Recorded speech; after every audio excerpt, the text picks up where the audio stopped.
ಮೈಸೂರು ವಿಶ್ವವಿದ್ಯಾನಿಲಯದಲ್ಲಿ ದ್ವಿತೀಯ BA ಕನ್ನಡ ಐಚ್ಛಿಕವನ್ನು ತೆಗೆದುಕೊಂಡು ಓದುತ್ತಿರುವಂತಹ ವಿದ್ಯಾರ್ಥಿಗಳಿಗೆ ಭಾರತೀಯ ಕಾವ್ಯಮೀಮಾಂಸೆ ವಿಷಯವನ್ನು ಇಡಲಾಗಿದೆ. ಅದರಲ್ಲಿ ರೀತಿ ಸಿದ್ಧಾಂತದ ಘಟಕವನ್ನು ಕುರಿತು ನಾನಿವತ್ತು ಮಾತನಾಡ್ತೇನೆ. ಈ ಘಟಕದ ಕಲಿಕೆಯ ಉದ್ದೇಶಗಳು ರೀತಿ ಸಿದ್ಧಾಂತದ ಸ್ವರೂಪ ಮತ್ತು ಲಕ್ಷಣವನ್ನು ವಿವರಿಸುವುದು, ರೀತಿಯ ಬಗೆಗಳನ್ನು ಗುರುತಿಸುವುದು, ರೀತಿ ಕುರಿತು ವಾಮನನನ್ನು ಮುಖ್ಯವಾಗಿಟ್ಟುಕೊಂಡು ವಿವಿಧ ವಿದ್ವಾಂಸರ ಅಭಿಪ್ರಾಯಗಳನ್ನು ಗುರುತಿಸುವುದಾಗಿದೆ. ವಾಮನ ರೀತಿ ಸಿದ್ಧಾಂತದ ಮುಖ್ಯ ಪ್ರತಿಪಾದಕ. ಶಬ್ದ ಮತ್ತು ಅರ್ಥಗಳ ವಿಶಿಷ್ಟ ಬಗೆಯ ವಿನ್ಯಾಸವೇ ಈ ರೀತಿಯನ್ನು ನಿರ್ಣಯಿಸುವಂತಹ ಮಾಪಕ ಆಗಿರುತ್ತೆ. ಭಾಷೆಯ ಬಳಕೆಯೇ ಇಲ್ಲಿ ಪ್ರಧಾನವಾದಂತಹ ಅಂಶವಾಗಿರುತ್ತೆ. ಕವಿ ಬಳಸುವಂತಹ ಭಾಷೆ ಸಾಮಾನ್ಯ ಭಾಷೆಗಿಂತ ಭಿನ್ನವಾದದ್ದು. ಅದನ್ನು ನಾವು ಅತಿಶಯದ ಭಾಷೆ ಅಂತ ಕರಿತೇವೆ. ಈ ಪಾಶ್ಚಾತ್ಯರು ಹೇಳುವಂತಹ ಈ ಶೈಲಿ ಅಥವಾ ಸ್ಟೈಲ್ಗೆ ನಮ್ಮ ಈ ಭಾರತೀಯ ಕಾವ್ಯಮೀಮಾಂಸೆಯ ರೀತಿಯನ್ನು ನಾವು ಹೋಲಿಸಬಹುದಾಗಿದೆ. ವಾಮನನ ದೃಷ್ಟಿಯಲ್ಲಿ ರೀತಿಯೇ ಕಾವ್ಯದ ಆತ್ಮ. ಇದು ವಾಮನನ ಒಂದು ಪ್ರಸಿದ್ಧವಾದಂತಹ ಪರಿಕಲ್ಪನೆಯೂ ಸಹ ಆಗಿದೆ. ರೀತಿಯನ್ನು ಒಂದು ಸಿದ್ಧಾಂತವನ್ನಾಗಿ ಮಾಡಿದವನು ವಾಮನನಾದರೂ ಸಹ ಬಹಳ ಹಿಂದೆಯೇ ಭರತನಲ್ಲಿ ಇದರ ಒಂದು ಸೂಕ್ಷ್ಮ ಎಳೆಗಳನ್ನ ನಾವು ಕಾಣಬಹುದಾಗಿದೆ. ಭರತ ಹೇಳುವಂತಹ ಪ್ರವೃತ್ತಿ ಎಂಬ ಪದದಲ್ಲಿ ಈ ಪರಿಕಲ್ಪನೆಯ ಮೊಳಕೆಯ ರೂಪವನ್ನು ನಾವು ಕಾಣ್ಬೋದಾಗಿದೆ. ಬೇರೆ ಬೇರೆ ಪ್ರದೇಶಗಳ ಜನಜೀವನದ ನಡೆನುಡಿಯಲ್ಲಿ ಕಾಣಬರುವ ಲಕ್ಷಣಗಳನ್ನು ಗಮನದಲ್ಲಿರಿಸಿಕೊಂಡು ಪ್ರವೃತ್ತಿ ಎಂಬ ಪದವನ್ನು ಭರತನು ಬಳಸುತ್ತಾನೆ. ಸಾಮಾನ್ಯವಾಗಿ ಈ ಪ್ರಾಚೀನ ಲಾಕ್ಷಣಿಕರು ರೀತಿಯನ್ನು ಗುರುತಿಸುವಾಗ ಪ್ರಾದೇಶಿಕತೆಯನ್ನು ಮುಖ್ಯವಾಗಿ ಪರಿಗಣಿಸಿರುವುದನ್ನು ನಾವು ನೋಡ್ಬೋದು. ಭರತನ ನಂತರ ಭಾಮಹನಲ್ಲಿ ರೀತಿಗೆ ಅನ್ವಯಿಸಬಹುದಾದಂತಹ ಪ್ರಸ್ತಾಪವನ್ನು ನಾವು ಕಾಣ್ತೇವೆ. ಭಾಮಹ ಸಹ ಅದನ್ನು ರೀತಿ ಎಂದು ಕರೆಯದೆ ಕಾವ್ಯಜಾತಿ ಎಂದು ಕರೀತಾನೆ. ಈ ಕಾವ್ಯಜಾತಿಯಲ್ಲಿ ಅದರ ಭೇದಗಳಿಗೆ ಕವಿ ಪ್ರತಿಭೆಯಲ್ಲಿ ಕಾಣುವಂತಹ ತಾರತಮ್ಯವೇ ಕಾರಣ ಎಂಬುದು ಅವನ ವಾದ. ಜೊತೆಗೆ ಪ್ರಾದೇಶಿಕವಾದ ಪ್ರಾಂತೀಯ ಸಂಪ್ರದಾಯಗಳು ಸಹ ಈ ಭೇದಗಳಿಗೆ ಕಾರಣವಾಗುತ್ತೆ. ಭಾಮಹ ಎರಡು ರೀತಿಯ ಕಾವ್ಯಜಾತಿಗಳನ್ನ ಗುರುತಿಸ್ತಾನೆ. ಭಾಮಹ ಗುರುತಿಸುವಂತಹ ಕಾವ್ಯಜಾತಿಗಳು ವೈದರ್ಭಿ ಮತ್ತು ಗೌಡಿ ಎಂಬ ಕಾವ್ಯಜಾತಿಗಳನ್ನ ಗುರುತಿಸ್ತಾನೆ. ಇವೆರಡೂ ಸಹ ದೇಶವಾಚಕಗಳ ಉಲ್ಲೇಖ ಬರುತ್ತೆ. ಮುಂದುವರೆದು ಭಾಮಹ ಹೇಳ್ತಾನೆ, ಈ ಗೌಡಿಯಾಗಲಿ ವೈದರ್ಭಿಯಾಗಲಿ ಅಲಂಕಾರಗಳಿಂದ ಶ್ರೇಷ್ಠತೆಯನ್ನು ಪಡೆಯುತ್ತವೆ ಎಂದು ಭಾಮಹ ವಾದ ಮಾಡ್ತಾನೆ. ಅಲಂಕಾರಗಳಿಂದ ಕೂಡಿದ್ದು ಗ್ರಾಮ್ಯವೆನಿಸದೆ ಅರ್ಥಪುಷ್ಟಿಯಿಂದ ತುಂಬಿ ಯುಕ್ತಿಯುಕ್ತವಾಗಿರುವುದಲ್ಲದೆ ಸರಳವೂ ಆಗಿದ್ದರೆ ಗೌಡಿಯವೂ ಒಳ್ಳೆಯದೇ ವೈದರ್ಭಿಯೂ ಒಳ್ಳೆಯದೇ ಎಂಬುದು ಭಾಮಹನ ವಾದವಾಗಿದೆ. ಭಾಮಹನ ಪ್ರಕಾರ ಈ ಕಾವ್ಯಜಾತಿಗಳ ನಡುವೆ ಭೇದವೆಣಿಸುವ ಅಗತ್ಯವಿಲ್ಲ ಎಂಬ ಮಾತನ್ನು ಭಾಮಹ ಹೇಳ್ತಾನೆ. ಭಾಮಹನ ಆನಂತರ ನಮಗೆ ದಂಡಿಯಲ್ಲಿ ರೀತಿ ಸಿದ್ಧಾಂತದ ರೀತಿಯ ಪ್ರಸ್ತಾಪ ಬರುತ್ತೆ. ಆದರೆ ದಂಡಿ ರೀತಿ ಎನ್ನದೇ ಮಾರ್ಗ ಎಂದು ಕರೆದಿದ್ದಾನೆ. ಭರತ ಹೇಳಿದಂತಹ ಕಾವ್ಯದ ಗುಣದೋಷಗಳ ಆಧಾರದ ಮೇಲೆ ವೈದರ್ಭಿ ಗೌಡೀಯ ಎಂಬ ಎರಡು ಮಾರ್ಗಗಳನ್ನ ದಂಡಿ ಪ್ರಸ್ತಾಪ ಮಾಡ್ತಾನೆ. ದಂಡಿಯೂ ಸಹ ಆಯಾ ಪ್ರದೇಶಗಳ ಜನ ಮುಖ್ಯವಾಗಿ ಆ ಮಾರ್ಗದಲ್ಲಿ ಬರೆದುದರ ಕಾರಣದಿಂದಾಗಿ ಆ ಪ್ರದೇಶಗಳ ಹೆಸರು ರೂಢಿಯಲ್ಲಿ ಬಂದಿರಬೇಕು. ವಿದರ್ಭ ದೇಶದಲ್ಲಿ ಪ್ರಸಿದ್ಧವಾಗಿದ್ದಂತಹ ಬರವಣಿಗೆಯ ಶೈಲಿಗೆ ವೈದರ್ಭಿ ಅಂತಲೂ, ಗೌಡ ದೇಶದಲ್ಲಿ ಪ್ರಸಿದ್ಧವಾಗಿದ್ದಂತಹ ಬರವಣಿಗೆಯ ಶೈಲಿಗೆ ಗೌಡಿ ಎಂಬ ಹೆಸರು ಸಹ ಬಂದಿರಬಹುದು. ವಿದರ್ಭ ದೇಶದ ಕವಿಗಳಿಗೆ ವಿಶಿಷ್ಟವಾದದ್ದು ವೈದರ್ಭಿ ಆದರೆ ಗೌಡ ದೇಶದ ವಿದ್ವಾಂಸರ ಮಾರ್ಗ ಗೌಡಿ ಎಂದು ಆಗಿರಬಹುದು. ದಂಡಿ ಈ ವೈದರ್ಭಿ ಮಾರ್ಗದಲ್ಲಿ 10 ಗುಣಗಳು ಇವೆ ಎಂಬುದನ್ನು ಪ್ರಸ್ತಾಪ ಮಾಡ್ತಾ, ಇತಿ ವೈದರ್ಭ ಮಾರ್ಗಸ್ಯ ಪ್ರಾಣ ದಶಗುಣ ಸ್ಮೃತಃ ಎಂಬಂತಹ ಮಾತನ್ನು ಹೇಳ್ತಾನೆ. ವೈದರ್ಭಿಯನ್ನು ದಂಡಿ ಮೆಚ್ಚಲು ಪ್ರಮುಖವಾದ ಕಾರಣ ಅಂದರೆ ಅದರಲ್ಲಿ 10 ಗುಣಗಳು ಸಹ ಸಮನ್ವಿತವಾಗಿವೆ ಎಂಬ ಕಾರಣದಿಂದಾಗಿ ವೈದರ್ಭಿಯನ್ನು ದಂಡಿ ಮೆಚ್ಚುತ್ತಾನೆ. ಓಜಸ್ಸು ಪ್ರಧಾನವಾದದ್ದು ಗೌಡಿ ಅಂತಲೂ, ಗೌಡಿಯಲ್ಲಿ ಅನುಪ್ರಾಸ ಪ್ರಿಯತೆಯು ಆಡಂಬರವು ಅಧಿಕವಾಗಿರುತ್ತದೆ ಎಂಬ ಮಾತನ್ನು ದಂಡಿ ಪ್ರಸ್ತಾಪ ಮಾಡ್ತಾನೆ.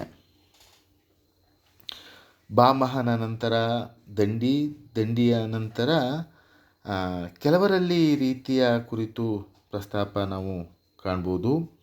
ಬಹುತೇಕ ಎಲ್ಲರೂ ಈ ಪ್ರಾದೇಶಿಕ ಭೇದವನ್ನೇ ಮುಖ್ಯವಾಗಿ ಪರಿಗಣಿಸಿ ರೀತಿಯನ್ನು ವ್ಯಾಖ್ಯಾನಿಸಿದಂತೆ ನಮಗೆ ಕಂಡುಬರುತ್ತೆ. ದಂಡಿ ಗುಣಗಳನ್ನು ರೀತಿಗೆ ಅಥವಾ ಮಾರ್ಗಕ್ಕೆ ಅನ್ವಯಿಸಿ ಹೇಳಿದ್ದರೂ ಸಹ ರೀತಿ ಸಿದ್ಧಾಂತವನ್ನು ದಂಡಿ ಸ್ವತಂತ್ರವಾಗಿ ಪ್ರತಿಪಾದಿಸುವುದಿಲ್ಲ. ರೀತಿಯನ್ನು ಒಂದು ಸ್ವತಂತ್ರ ಸಿದ್ಧಾಂತವನ್ನಾಗಿ ಪ್ರತಿಪಾದಿಸಿದವರಲ್ಲಿ ಮೊದಲಿಗ ಅಂದರೆ ಅದು ವಾಮನ.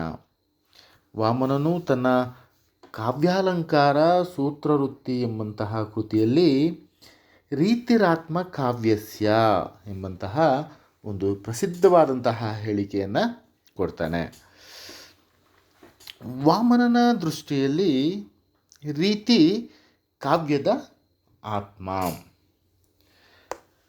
ವಾಮನನ ದೃಷ್ಟಿಯಲ್ಲಿ ರೀತಿ ಕೇವಲ ಪ್ರಾದೇಶಿಕ ಹಿನ್ನೆಲೆಯಿಂದ ನೋಡುವಂತಹದ್ದಲ್ಲ, ಅದು ಕಾವ್ಯದ ಒಳಗೆ ಹುದುಗಿರುವ ಬಹುಮುಖ್ಯವಾದ ತತ್ವ, ಸತ್ವ ಎಂಬಂತಹ ವಾದವನ್ನು ನಾವು ಕಾಣ್ಬೋದು. ವಾಮನನ ಪ್ರಕಾರ ರೀತಿ ಎಂದರೆ ವಿಶಿಷ್ಟ ಪದರಚನಾ ರೀತಿ, ಅಂದರೆ ವಿಶಿಷ್ಟವಾದ ಪದರಚನೆಯೇ ರೀತಿ. ಇಲ್ಲಿ ವಿಶಿಷ್ಟ ಎಂದರೆ ವಿಶೇಷೋ ಗುಣಾತ್ಮ, ಅಂದರೆ ಗುಣಸ್ವರೂಪದಿಂದ ಕೂಡಿರುವಂತಹದ್ದು. ಅಂದರೆ ಗುಣಸ್ವರೂಪದಿಂದ ಕೂಡಿದ ವಿಶಿಷ್ಟ ಪದರಚನೆಯೇ ರೀತಿ ಎಂಬುದು ಅವನ ವಾದವಾಗಿದೆ. ಅಂತಹ ರೀತಿಯೇ ಕಾವ್ಯದ ಆತ್ಮ. ಗುಣಗಳ ಅಸ್ತಿತ್ವದಿಂದಲೇ ರೀತಿಯ ಸ್ವರೂಪ ಸಿದ್ಧವಾಗುತ್ತೆ. ಅದನ್ನೇ ರೀತಿಯನ್ನೇ ಕಾವ್ಯದ ಆತ್ಮ ಎಂಬಂತಹ ಪ್ರಸಿದ್ಧವಾದಂತಹ ಹೇಳಿಕೆಯನ್ನು ವಾಮನ ಕೊಡ್ತಾನೆ. ವಾಮನನ ಪ್ರಕಾರ ರೀತಿಯಲ್ಲಿ 3 ಭಾಗಗಳನ್ನ, 3 ಪ್ರಭೇದಗಳನ್ನ ವಾಮನ ಗುರುತಿಸ್ತಾನೆ. ಭಾಮಹ ಮತ್ತು ದಂಡಿ ಗುರುತಿಸಿದಂತಹ ವೈದರ್ಭಿ ಮತ್ತು ಗೌಡೀಯ ಎಂಬ ರೀತಿಯ ಜೊತೆಗೆ ಪಾಂಚಾಲಿ ಎಂಬ ರೀತಿಯನ್ನು ವಾಮನ ಸೇರಿಸ್ತಾನೆ. ನಾವೀಗ ವಾಮನ ಗುರುತಿಸಿರುವಂತಹ ರೀತಿಯ ಬಗೆಗಳನ್ನು ನೋಡುವುದಾದರೆ, ಮೊದಲನೇದು ವೈದರ್ಭಿ ರೀತಿ. ಮೊದಲೇ ಹೇಳಿದಾಗೆ ಹಾಗೆ ದಂಡಿನೂ ಗುರುತಿಸಿದಂತಹ ರೀತಿಯಲ್ಲಿ ಸಮಗ್ರ ಗುಣ ವೈದರ್ಭಿ, ಸಕಲ ಗುಣಗಳನ್ನು ಹೊಂದಿರುವಂತಹದ್ದು ವೈದರ್ಭಿ. ಓಜಸ್ಸು, ಪ್ರಧಾನ, ಮಾಧುರ್ಯ ಮೊದಲಾದ ಎಲ್ಲ ಗುಣಗಳು ಸಹ ಇದರಲ್ಲಿ ಸಂಗತವಾಗಿವೆ. ಈ ವೈದರ್ಭಿಯ ಮತ್ತೊಂದು ವಿಶೇಷ ಏನಪ್ಪ ಅಂದರೆ ಕೋಮಲ ಮತ್ತು ಐಕ್ಯಭಾವ ಸ್ಫುರಿಸುವ ಪದ ಜೋಡಣೆ, ಲಾಲಿತ್ಯ, ಅಸಂದಿಗ್ಧತೆ, ಚಿತ್ತಾಕರ್ಷತೆ, ಗ್ರಾಮ್ಯತ್ವವಿಲ್ಲದಿರುವಿಕೆಯನ್ನು ಈ ವೈದರ್ಭಿಯ ಗುಣಗಳಲ್ಲಿ ನಾವು ಕಾಣ್ಬೋದು. ಅಂದರೆ ಅಸ್ಪೃಷ್ಟ ದೋಷಮಾತ್ರಭಿ ಸಮಗ್ರ ಗುಣಗುಂಫಿತ ವಿಪಂಚೀಸ್ವರ ಸೌಭಾಗ್ಯ ವೈದರ್ಭಿ ರೀತಿ ರಿಷ್ಯತೆ. ದೋಷದ ಲವಶೇಷದ ಸ್ಪರ್ಶವಿಲ್ಲದೆ ಎಲ್ಲ ಗುಣಗಳನ್ನು ಸೇರಿಕೊಂಡು ವೀಣೆಯ ಸ್ವರದಂತೆ ಮಧುರವಾಗಿರುವುದನ್ನು ವಾಮನ ವೈದರ್ಭಿ ರೀತಿ ಅಂತ ಗುರುತಿಸ್ತಾನೆ. ಎಲ್ಲದಕ್ಕಿಂತ ಹೆಚ್ಚಾಗಿ ವಿದರ್ಭ ದೇಶದ ಕವಿಗಳಿಗೆ ಪ್ರಿಯವಾದಂಥದ್ದು ವೈದರ್ಭಿ. ಆದರೆ ಮುಂದಿನದು ಗೌಡೀಯ ರೀತಿ. ಓಜಃ ಕಾಂತಿಮತಿ ಗೌಡೀಯ ಅಂದರೆ ಓಜಸ್ಸು ಮತ್ತು ಕಾಂತಿ ಗುಣಗಳನ್ನು ಮಾತ್ರ ಒಳಗೊಂಡಿರುವ ಕಾವ್ಯವನ್ನು ಗೌಡೀಯ ಅಂತ ವಾಮನ ಗುರುತಿಸ್ತಾನೆ. ವೈದರ್ಭಿಯಲ್ಲಿ ಸಮಗ್ರ 10 ಗುಣಗಳು ಅಡಕವಾಗಿದ್ದರೆ ಗೌಡೀಯದಲ್ಲಿ ಓಜಸ್ಸು ಮತ್ತು ಕಾಂತಿ ಇವೆರಡು ಗುಣಗಳನ್ನು ಮಾತ್ರ ಈ ಗೌಡೀಯ ರೀತಿ ಒಳಗೊಂಡಿರೋದನ್ನು ನಾವು ಕಾಣ್ಬೋದು. ಸಮಸ್ಥಾತ್ಯುತ್ಪುತ್ತ ಪದಾಮೋಜಃ ಕಾಂತಿಗುಣಾನ್ವಿತಾಂ ಗೌಡೀಯಮಿತಿ ಗಾಯಂತಿ ರೀತಿಂ ರೀತಿ ವಿಚಕ್ಷಣಾಃ. ಅಂದರೆ ಸಮಾಸಗಳಿಂದ ಕೂಡಿದ ಪದಾಡಂಬರಗಳ ಮೂಲಕ ಓಜಸ್ಸು ಕಾಂತಿ ಗುಣಗಳನ್ನು ಪ್ರದರ್ಶಿಸುವ ರೀತಿಯನ್ನು ವಿದ್ವಾಂಸರು ಮತ್ತು ವಾಮನ ಗೌಡೀಯ ಅಂತ ಕರೀತಾನೆ.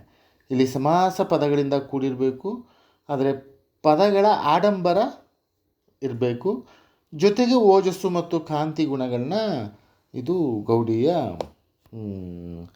ಪ್ರಸ್ತಾಪಿಸ್ತಾ ಇರುತ್ತೆ. ಗೌಡೀಯದ ಒಂದು ಲಕ್ಷಣವಾಗಿರುತ್ತೆ.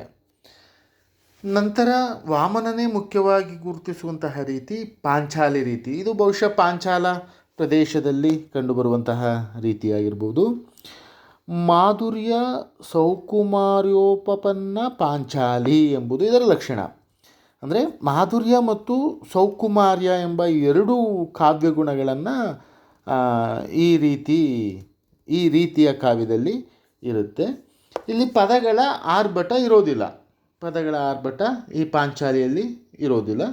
ಅಂದರೆ ಶಿಥಿಲತೆಗೆ ಅವಕಾಶ ಕೊಟ್ಟು ಪುರಾಣದ ಹಾಗೆ ಇದ್ದು ಮಧುರ ಮತ್ತು ಕೋಮಲವಾಗಿರುವುದನ್ನು ಕವಿಗಳು ಪಾಂಚಾಲಿ ಅಂತ ಕರೆದಿದ್ದಾರೆ. ಅಶ್ಲಿಷ್ಟಶ್ಲತಾ ಭಾವಂ ತು ಪುರಾಣಾಚ್ಛಾಯಾನ್ವಿತಾಂ ಮಧುರಾಂ ಸುಕುಮಾರಾಂ ಚ ಪಾಂಚಾಲಿಂ ಕವಯೋ ವಿದುಹ ಅಂತ ಅವರು ಕರೀತಾರೆ. ಅಂದರೆ ಶಿಥಿಲತೆಗೆ ಇಲ್ಲಿ ಅವಕಾಶ ಕೊಟ್ಟು ಪುರಾಣದ ಹಾಗೆ ಇದು ಕೋಮಲವಾಗಿರಬೇಕು. ಅಂದರೆ ಪದಗಳ ಸಮಾಸಗಳ ಆಡಂಬರ ಇಲ್ಲಿ ಇರಬಾರ್ದು ಅನ್ನೋದು ವಿದ್ವಾಂಸರು ಜೊತೆಗೆ ವಾಮನನ ಒಂದು ವಾದವಾಗಿದೆ. ಈ 3 ರೀತಿಗಳಲ್ಲಿ ವಾಮನನಿಗೆ ವೈದರ್ಭಿಯ ಮೇಲೆ ಹೆಚ್ಚು ಒಲವಿದ್ದಂತೆ ನಮಗೆ ಕಂಡುಬರುತ್ತೆ. ಅವನು ಹೇಳಿದ ಹಾಗೆ ಸಕಲ ಗುಣಗಳು ಸಹ ಇಲ್ಲಿ ಅಡಕವಾಗಿರುವುದರಿಂದ ಅವನಿಗೆ ಇದು ಪ್ರಿಯವಾಗಿರ್ಬೋದು. ತಾಸಾಂ ಪೂರ್ವಗ್ರಾಹ್ಯ ಗುಣ ಸಾಕಲ್ಯಾತ್ ಎಂದು ಹೇಳುವ ಮೂಲಕ ವೈದರ್ಭಿಯು ಎಲ್ಲ ಗುಣಗಳನ್ನು ಒಳಗೊಂಡಿರೋದ್ರಿಂದ ಇದು ಸ್ವೀಕಾರಾರ್ಹ ಎಂಬಂತಹ ಅಭಿಪ್ರಾಯವನ್ನು ವಾಮನ ವ್ಯಕ್ತಪಡಿಸ್ತಾನೆ. ವಾಮನನ ಅನಂತರ ಬಂದಂತಹ ಲಾಕ್ಷಣಿಕರು ಸಹ ರೀತಿಯನ್ನು ಕುರಿತು ನಮಗೆ ಕೆಲವು ಪ್ರಸ್ತಾಪವನ್ನು ನೋಡ್ಬೋದು. ಅದರಲ್ಲಿ ಉದ್ಭಟ. ಈ ಉದ್ಭಟ ರೀತಿಯನ್ನು ವೃತ್ತಿ ಎಂದು ಕರೆಯುತ್ತಾನೆ. ಭರತ ಪ್ರವೃತ್ತಿ ಅಂತಾನೆ, ಭಾಮಹ ಕಾವ್ಯಜಾತಿ ಅಂತಾನೆ, ದಂಡಿ ಮಾರ್ಗ ಅಂತಾನೆ, ಉದ್ಭಟ ವೃತ್ತಿ ಎಂದು ಕರೀತಾನೆ. ಉದ್ಭಟ ತನ್ನ ಹಿಂದಿನವರು ಪ್ರಸ್ತಾಪಿಸಿದ 3 ರೀತಿಗಳ ಜೊತೆಗೆ ಲಾಟೀಯ ಎಂಬ ಮತ್ತೊಂದು ರೀತಿಯನ್ನು ಸೇರಿಸ್ತಾನೆ. ಈಗ ಒಟ್ಟು 4 ರೀತಿಗಳನ್ನ ನಾವು ನೋಡ್ದಂಗಾಗುತ್ತೆ. ಭಾಮಹ ಮತ್ತು ದಂಡಿ ವೈದರ್ಭಿ ಮತ್ತು ಗೌಡಿಯನ್ನು ಹೇಳಿದರೆ, ವಾಮನ ಪಾಂಚಾಲಿಯನ್ನು ಸೇರಿಸ್ತಾನೆ. ಉದ್ಭಟ ಲಾಟೀಯ ಎಂಬಂತಹ ಒಂದು ಹೊಸ ಪ್ರಾದೇಶಿಕ ಹೆಸರನ್ನು ಇಟ್ಕೊಂಡು ಇವನು ಸೇರಿಸ್ತಾನೆ. ಆದರೆ ಉಳಿದ ಎಲ್ಲ ಈ ಹಿಂದಿನ ರೀತಿಯನ್ನು ಪ್ರತಿಪಾದಿಸಿದಂಥವರು ಗುಣಗಳ ಆಧಾರದ ಮೇಲೆ ಪ್ರತಿಪಾದಿಸಿದರೆ, ಪ್ರಾದೇಶಿಕ ಭೇದವನ್ನು ಗುರುತಿಸಿ ಪ್ರತಿಪಾದಿಸಿದರೆ, ಉದ್ಭಟ ರಸದ ಹಿನ್ನೆಲೆಯಲ್ಲಿ ಈ ರೀತಿ ಉದ್ಭಟ ಹೇಳುವಂತಹ ವೃತ್ತಿಯನ್ನು ಪ್ರಸ್ತಾಪ ಮಾಡ್ತಾನೆ. ಉದ್ಭಟ ವೈದರ್ಭಿ ಮತ್ತು ಪಾಂಚಾಲಿಗಳು ಪ್ರೇಮ, ಕರುಣ, ಭಯಾನಕ, ಅದ್ಭುತ ರಸಗಳೊಂದಿಗೆ ಸಂಬಂಧ ಹೊಂದಿರುತ್ತವೆ ಎಂಬಂತಹ ಮಾತನ್ನು ಹೇಳ್ತಾನೆ. ಲಾಠಿಯ ಮತ್ತು ಗೌಡಿಯಗಳು ರೌದ್ರ ರಸದೊಂದಿಗೆ ಸಂಬಂಧ ಹೊಂದಿವೆ ಎಂಬಂತಹ ಮಾತನ್ನು ಉದ್ಭಟ ಪ್ರಸ್ತಾಪ ಮಾಡ್ತಾನೆ. ಉದ್ಭಟನ ಆನಂತರ ಆನಂದವರ್ಧನ ನೇರವಾಗಿ ರೀತಿಯನ್ನು ಪ್ರಸ್ತಾಪ ಮಾಡೋದಿಲ್ಲ. ಆದರೆ ತನ್ನ ಹಿಂದಿನವರು ರೀತಿಯನ್ನು ಅರ್ಥೈಸಿಕೊಂಡು ವ್ಯಾಖ್ಯಾನಿಸಿಲ್ಲ ಎಂಬಂತಹ ಒಂದು ಆಕ್ಷೇಪವನ್ನು ಮಾತ್ರ ಆನಂದವರ್ಧನ ಎತ್ತುತ್ತಾನೆ.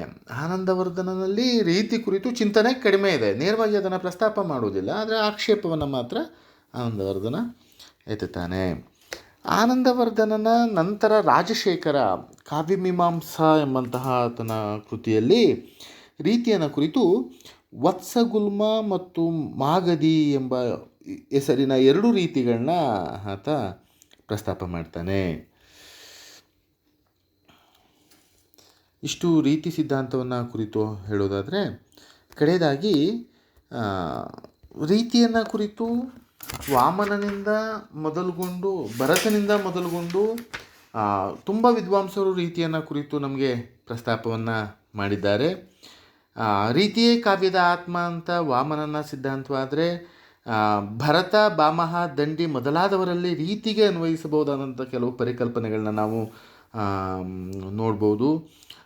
ಭೌಗೋಳಿಕತೆ ಮತ್ತು ಪ್ರಾದೇಶಿಕತೆಗೆ ಕೆಲವರು ಹೆಚ್ಚು ಒತ್ತು ಕೊಟ್ಟರೆ ಸ್ವಭಾವಕ್ಕೆ ಅದು ವರ್ಗಾವಣೆಗೊಳ್ತಾ ಬರೋದನ್ನು ನಾವು ಕಾಣ್ಬೋದು. ಉದ್ಭಟ ರಸದ ಹಿನ್ನೆಲೆಯಲ್ಲಿ ರೀತಿಯನ್ನು ಗುರುತಿಸಿರೋದನ್ನು ನಾವು ನೋಡ್ಬೋದು. ಹೀಗೆ ರೀತಿ ಸಿದ್ಧಾಂತ ಭಾರತೀಯ ಕಾವ್ಯಮೀಮಾಂಸೆಯಲ್ಲಿ ಸಾಗಿ ಬಂದಿರೋದನ್ನು ನಾವು ಕಾಣ್ಬೋದಾಗಿದೆ. ಒಟ್ಟಾರೆಯಾಗಿ ಪರಿಸಮಾಪ್ತಿ ಮಾಡೋದಾದರೆ, ರೀತಿಯೇ ಕಾವ್ಯದ ಆತ್ಮ ಎಂಬುದು ನಮ್ಮ ವಾಮನನ ಮಹತ್ವಾಕಾಂಕ್ಷೆಯ ಒಂದು ಪರಿಕಲ್ಪನೆ.